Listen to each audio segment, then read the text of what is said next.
Hello DC fans, welcome back to my channel Dastaan TV. तो चलिए अब सेकंड टॉपिक पे डिस्कशन करते हैं, क्या सच में डीसी यूनिवर्स हार्ड रिबूट होने वाला है। तो गाइज मैं हर चीज़ को थोड़ा सा डिटेल में समझाने की कोशिश करूंगा, तो हो सकता है कि वीडियो थोड़ा सा लंबा हो जाए और इस वीडियो में कुछ मेरे पर्सनल ओपिनियंस भी हैं, तो हो सकता है कि आप मेरे ओपिनियन से एग्री ना करें। बहरहाल आप जानते हैं कि ब्लैक एडम मूवी में हेनरी कैविल के सुपरमैन ने कैमियो किया था और उस कैमियो के बाद ये रिपोर्ट्स आ रही थी कि मैन ऑफ स्टील 2 यानी मैन ऑफ स्टील का सीक्वल अर्ली डेवलपमेंट में है और वार्नर ब्रदर्स राइटर और डायरेक्टर भी ढूंढ रहे हैं इस मूवी के लिए। और वंडर वुमन 3 जो है उसकी स्क्रिप्ट भी ऑलमोस्ट कंप्लीट हो चुकी है, पैटी जेनकिंस उस पर वर्क कर रही हैं। और फिर ये भी रिपोर्ट्स निकल के आई थी कि ब्लैक एडम का सीक्वल बनेगा, उसके स्पिन ऑफ्स बनेंगे। और अब ये बात भी निकल के आ रही है सामने कि जो एंडी मशेट्टी हैं, जो फ्लैश मूवी के डायरेक्टर थे और उन्होंने फ्लैश मूवी को डायरेक्ट किया है और टेस्ट स्क्रीनिंग में रिजल्ट काफ़ी ज़्यादा पॉजिटिव आ रहा है फ्लैश मूवी का। तो जो एंडी मशेट्टी हैं, इन्होंने वार्नर ब्रदर्स को अप्रोच भी किया था कि ये मैन ऑफ स्टील मूवी का सीक्वल बनाना चाहते हैं। तो ये पहले का माजरा था जब जेम्स गन और पीटर सेफ्रॉन ने पूरे तरीके से टेक ओवर नहीं किया था डीसी स्टूडियो का। लेकिन बाद में जब जेम्स गन और पीटर सेफ्रॉन ने टेक ओवर कर लिया, तो आप जानते हैं कि 10 ईयर का प्लान ये डिज़ाइन कर रहे हैं जिससे डीसी यूनिवर्स काफ़ी ज़्यादा कनेक्टेड रहे और नए कैरेक्टर्स को भी इंट्रोड्यूस किया जाएगा। तो जैसे ही इन्होंने टेक ओवर किया, अब ये जितने भी प्रोजेक्ट्स अर्ली डेवलपमेंट में थे इन्हें कैंसिल किया जा रहा है। जी हाँ गाइस, हॉलीवुड रिपोर्टर ने ये न्यूज़ दी है कि वंडर वुमन 3 की जो स्क्रिप्ट थी उसे वार्नर ब्रदर्स के एग्जीक्यूटिव्स ने रिजेक्ट कर दिया है। मैन ऑफ स्टील 2 को कैंसिल कर दिया गया है। ब्लैक एडम 2 और इसके जितने भी स्पिन ऑफ्स होने वाले थे उन्हें भी कैंसिल कर दिया गया है। और चौथी और सबसे इंपॉर्टेंट न्यूज़ वो ये कि जेसन मोमोआ को अब रिकास्ट किया जाएगा और वो अब डीसी यूनिवर्स में लोबो का कैरेक्टर प्ले करेंगे। अब देखिए गाइस, इसके कई सारे सिनारियो बन सकते हैं कि ये न्यूज़ सही है या नहीं। तो इसके दो सिनारियो हैं। पहला सिनारियो जो है वो मुझे भी ऐसा लगता है कि शायद हार्ड रिबूट डीसी यूनिवर्स नहीं होगा। अब इसके पीछे का कुछ रीजंस भी हैं। फॉर एग्जांपल पीस मेकर आपको याद होगा, जिसका सीजन 1 स्ट्रीमिंग में बहुत ज़्यादा सक्सेसफुल रहा। इसका सीजन 2 भी बनने वाला है और जेम्स गन ने क्लियरली ये बात कही है कि पीस मेकर डीसी यूनिवर्स का ही हिस्सा है। प्लस जो जेम्स गन ने द सुसाइड स्क्वाड मूवी बनाई थी उसमें उन्होंने जो डीसी यूनिवर्स पुरानी वाली जो सुसाइड स्क्वाड थी उसी के कैरेक्टर्स का उन्होंने यूज़ किया है। तो ऐसे बहुत से फैक्टर्स हैं जो इस तरफ इशारा करते हैं कि शायद हार्ड रिबूट डीसी यूनिवर्स नहीं होगा और जो कैरेक्टर्स हैं स्नाइडरवर्स के उनको लेके ही डीसी यूनिवर्स आगे बढ़ेगा। एक तो ये तरीका है जो मुझे लग रहा है कि ज़्यादा चांसेस हैं इस चीज़ की। लेकिन गाइस चलिए कुछ देर के लिए एज्यूम कर लेते हैं कि डीसी यूनिवर्स अगर हार्ड रिबूट हो रहा है, तो डिस्कशन करने के लिए एक बहुत अच्छा टॉपिक है, क्या सच में डीसी यूनिवर्स इस वक्त एक हार्ड रिबूट डिमांड कर रहा है। तो गाइस अगर आप ऑनेस्टली जवाब दें, ईमानदारी से गाइस, तो इसका जवाब हाँ है कि हाँ, डीसी यूनिवर्स एक हार्ड रिबूट डिमांड करता है। और आप भी जानते हैं इसके पीछे रीजन क्या है।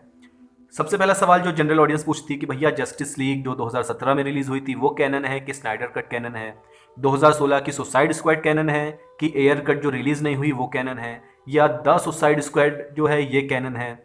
अब हेनरी कैविल का सुपरमैन जो ब्लैक एडम मूवी में आया है ये कौन सा है, ये मैन ऑफ स्टील वाला है या कोई दूसरा सुपरमैन है अल्टरनेट टाइमलाइन का। अब मेन बैटमैन कौन रहेगा फ्लैश मूवी के बाद, क्या बेन एफ्लेक रहेंगे या माइकल कीटन रहेंगे। ऐसे कई सारे फैक्टर्स हैं जिससे जो डीसी की जो कंटिन्यूटी है गाइस वो पूरे तरीके से मेस्ड अप है। ये तो गाइस आपको एग्री करना ही पड़ेगा। और अब आप दिमाग लगाइए कि कोई नया आदमी जिसने नया स्टूडियो संभाला है और उसको डेविड जसलव ने ये कहा है कि आप 10 ईयर का फ्रेश प्लान एक तैयार करिए ताकि डीसी यूनिवर्स कनेक्टेड रहे। और प्लस ये जो डीसी यूनिवर्स की अभी फिलहाल हालत है, आप जानते हैं कि ये बहुत सारे फैंडोम में बटा हुआ है। कुछ जो जैक स्नाइडर को इतना सपोर्ट करते हैं कि जैक स्नाइडर रिटर्न होंगे तभी हम उनकी मूवी देखेंगे। कुछ का ये कहना है कि नहीं, जैक स्नाइडर को दूर रखना चाहिए, वो बहुत ही ज़्यादा डार्क मूवीज़ बनाते हैं। इसकी वजह से आप जानते हैं कई सारे टॉक्सिक फैंडम भी हैं। हर फैंडम में कुछ टॉक्सिक लोग हैं। मैं केवल एक किसी पर्टिकुलर ग्रुप को नहीं बोल रहा हूँ। जितने भी फैंडम है दुनिया के, जितनी भी फ्रेंचाइजीज के हैं, उनमें टॉक्सिसिटी हर फैंडम में है और छोटे अमाउंट में ही ये टॉक्सिसिटी है। तो आप समझ रहे हैं ना कि कितना मेस्ड अप इस वक्त डीसी यूनिवर्स है।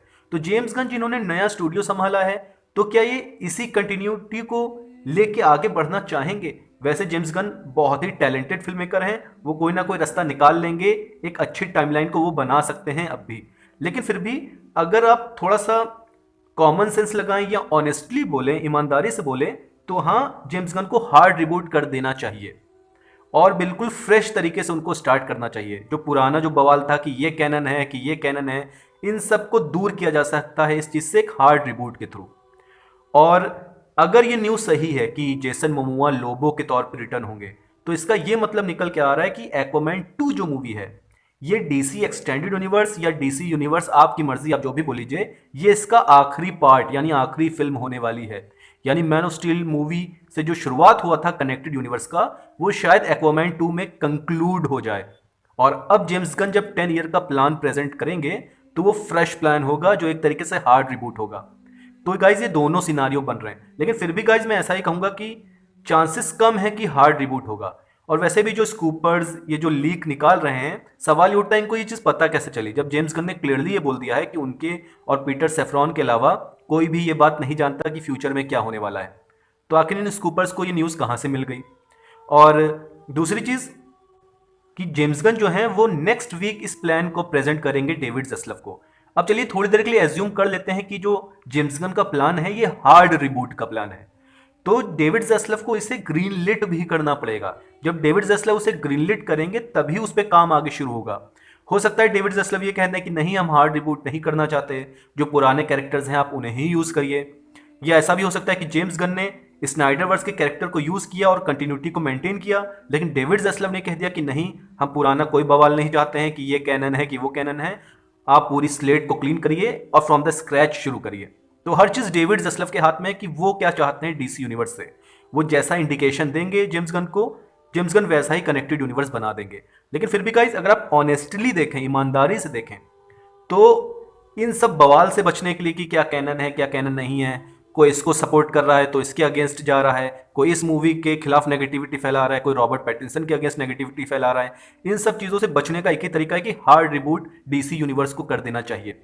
भले ही बहुत से लोग नाराज़ हो जाएंगे और कहेंगे कि नहीं, अगर हार्ड रिबूट होगा तो मूवी को देखना छोड़ देंगे या डीसी की मूवी ज़िंदगी में नहीं देखेंगे। तो लोगों का अपना अपना ओपिनियन है, लेकिन फिर भी मैं ये कहूँगा कि अगर आप डीसी यूनिवर्स को दोबारा अच्छी कंटिन्यूटी मेंटेन करना चाहते हैं तो solution, one of the solution यही है कि आप उसे हार्ड रिबूट कर दीजिए। क्योंकि आपको कुछ गाइस स्ट्रॉन्ग डिसीजंस तो अब लेने ही पड़ेंगे अगर आपको डीसी यूनिवर्स को दोबारा ट्रैक पे लाना है। और ये जो मेस बना हुआ है टाइमलाइन की, क्या क्या कैनन है क्या कैनन नहीं है, इसे इस तरीके से सुधारा जा सकता है। लेकिन फिर भी गाइस, मेरा मन ये कह रहा है कि शायद हार्ड रिबूट नहीं किया जाएगा। लेकिन अगर हार्ड रिबूट किया भी जा रहा है तो हेनरी कैविल को ही सुपरमैन के तौर पे यूज किया जाएगा। ये बात आप समझ लीजिए। हेनरी कैविल का सुपरमैन जरूर रिटर्न होगा क्योंकि जेम्स गन जानते हैं हेनरी कैविल के सुपरमैन की डिमांड है। प्लस अगर बेन एफ्लेक बैटमैन नहीं बनना चाहते हैं और एजरा मिलर की कंट्रोवर्सी है, उनको रिकास्ट करना है, और एम्बर हर्ड को भी रिकास्ट करना है, तो इतने कैरेक्टर्स को आप रिकास्ट कर रहे हो तो इससे अच्छा यही है कि आप हार्ड रिबूट ही कर दो। तो गाइज देखते हैं फ्यूचर में क्या होता है। अभी जेम्स गन तो एक तरीके से प्लान ही लेके जाएंगे डेविड ज़स्लफ के पास, लेकिन अगर जेम्स गन हार्ड रिबूट कर रहे हैं डीसी यूनिवर्स को तो मुझे पर्सनली उससे कोई प्रॉब्लम नहीं। अगर कुछ हार्ड डिसीजंस लेने पड़ रहे हैं तो मैं उसके लिए रेडी हूं, मुझे उससे कोई प्रॉब्लम नहीं है। मैं चाहता हूं डीसी यूनिवर्स की कंटिन्यूटी मेंटेन रहे, अच्छी मूवीज मिलें। और रही बात रॉबर्ट पैटिंसन की यूनिवर्स की और जो जोकर फ्रेंचाइज है, ये दोनों सेफ हैं, इनके प्रोजेक्ट्स का कुछ नहीं होगा, ये अपना यूनिवर्स आगे बढ़ाते रहेंगे। लेकिन अब डीसी यूनिवर्स का फ्यूचर क्या होने वाला है गाइज, ये आने वाले कुछ मंथ्स में क्लियर हो जाएगा। और डीसी फैंस एक तरीके से स्पेकुलेशन करते रहेंगे कि भैया क्या होगा फ्यूचर में, क्या होगा। लेकिन चाहे सॉफ्ट रिबूट हो या हार्ड रिबूट हो, मुझे इन दोनों में किसी भी चीज़ से प्रॉब्लम नहीं है। दोनों चीज़ों में मैं डीसी यूनिवर्स को सपोर्ट करूंगा क्योंकि एज अ डीसी फैंस मेरी जिम्मेदारी है कि डीसी यूनिवर्स को सपोर्ट करना। तो गाइज आपका क्या ओपिनियन है, क्या सॉफ्ट रिबूट होगा डीसी यूनिवर्स या hard reboot? Please comment section में जरूर बताइए। और डीसी अपडेट्स के लिए मेरे चैनल को सब्सक्राइब